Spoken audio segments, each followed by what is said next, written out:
கட்சியை விட்டே நீக்கப்பட்ட வானதி சீனிவாசன். மருத்துவமனைக்கு நேரில் சென்ற ஸ்டாலின். பரபரப்பு செய்திகள். தமிழ்நாட்டில் மக்களவைத் தேர்தல் சூடு அதிகரித்துள்ள நிலையில் நாகர்கோவிலில் பிரதமர் நரேந்திர மோடி நடத்திய ரோட் ஷோ பெரும் கவனத்தை பெற்றுள்ளதாம். தேசிய ஜனநாயக கூட்டணி வேட்பாளர்களை ஆதரிக்கும் வகையில் நடைபெற்ற இந்த நிகழ்வில் ஆயிரக்கணக்கானோர் திரண்டதாக சொல்லப்படுகிறது. மேலும் பாதுகாப்பு ஏற்பாடுகளும் கடுமையாக இருந்ததாக தகவல்கள் வெளியாகி வந்தது.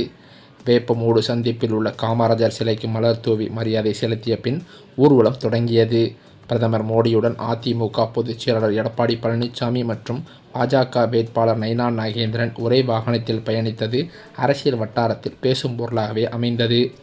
அதே சமயம் ரோடு ஷோ முடிவில் வடசேரி அண்ணா சிலை அருகே வாகனம் நின்றது. அப்போது வாகனத்தில் இருந்தபடியே எடப்பாடி பழனிசாமி, நைனா நாகேந்திரன் ஆகியோர் தொண்டர்களை நோக்கி கையசைத்து கொண்டிருந்தனர்.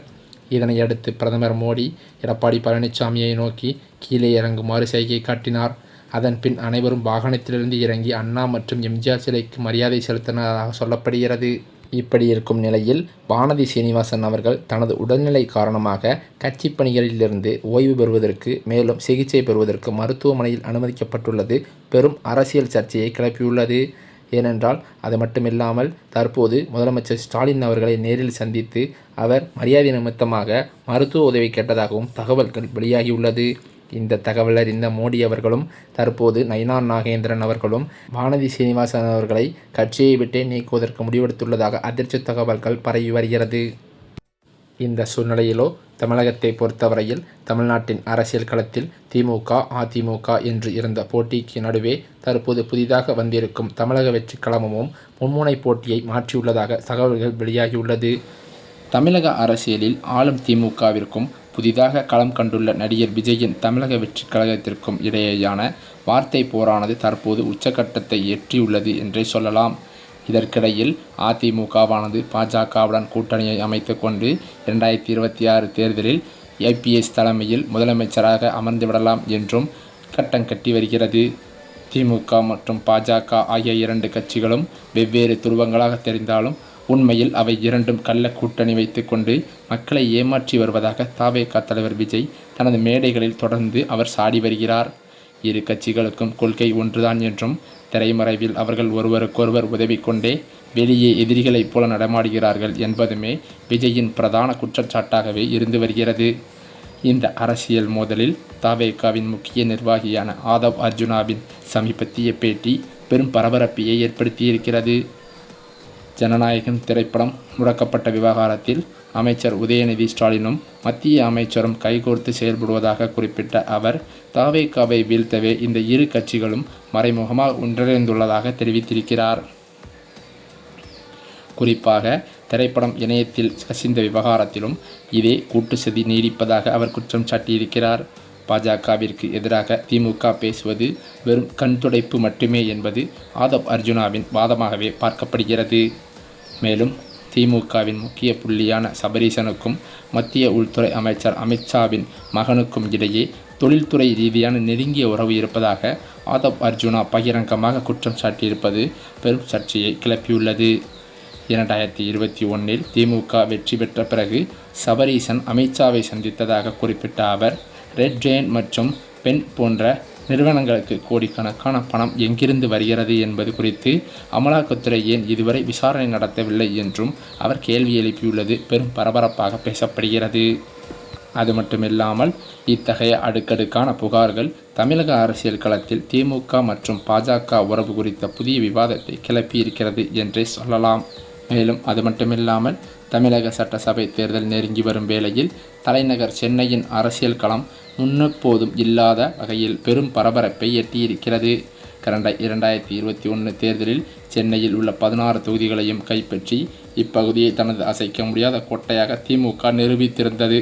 ஆனால் இந்த முறை நடிகர் விஜயின் தமிழக வெற்றி கழகம் நேரடியாக களமிறங்கியிருப்பது திமுகவிற்கு புதிய சவாலை ஏற்படுத்தியிருக்கிறது. குறிப்பாக பெரம்பூர் தொகுதியில் அக்கட்சியின் தலைவர் விஜயும் டி நகர் மற்றும் வில்லிவாக்கம் போன்ற முக்கிய பகுதிகளில் புசி ஆனந்த், ஆதவ் அர்ஜுனா உள்ளிட்ட முக்கிய நிர்வாகிகளும் போட்டியிடுவது வாக்குகளை பிரித்து அதிமுகவின் வெற்றிக்கு வழிவகுத்து விடுமோ என்ற தகவலை, அதாவது கவலையை திமுக தலைமைக்கு ஏற்படுத்தியிருக்கிறதாம். இந்த சவாலை சமாளிக்கவும் சென்னையை மீண்டும் முழுமையாக தக்க வைத்து கொள்ளவும் முதலமைச்சர் ஸ்டாலினின் மருமகன் சபரீசன் தனது தற்போது களத்தில் இறங்கியிருப்பதாக சொல்லப்படுகிறது. அதாவது அவர் ஒவ்வொரு தொகுதிக்கும் தனித்தனி தேர்தல் வியூகங்களை வகுத்து வருகிறாராம். வில்லிவாக்கம், மயிலாப்பூர், சேப்பாக்கம், திருவல்லிக்கேணி உள்ளிட்ட பகுதிகளுக்கு நேரில் சென்று நிர்வாகிகளை சந்திப்பதுடன் அதிருப்தியில் இருக்கும் நிர்வாகிகளை சமாதானப்படுத்தி அவர்களை தேர்தல் பணிகளில் தீவிரமாக ஈடுபடுத்தும் பணிகளையும் அவர் முன்னெடுத்து வருவதாக சொல்லப்படுகிறது. மேலும் அது மட்டுமில்லாமல் இந்த சபரீசனின் மாஸ்டர் பிளான் சென்னை மட்டுமின்றி மாநிலம் முழுவதும் விரிவுபடுத்தப்பட்டுள்ளது. அந்த வகையில் தமிழகம் முழுவதும் உள்ள 75,032 வாக்குச்சாவடிகளுக்கும் சுமார் 5 லட்சம் இளைஞரணி தொண்டர்களை அவர் ஒருங்கிணைத்துள்ளாராம்.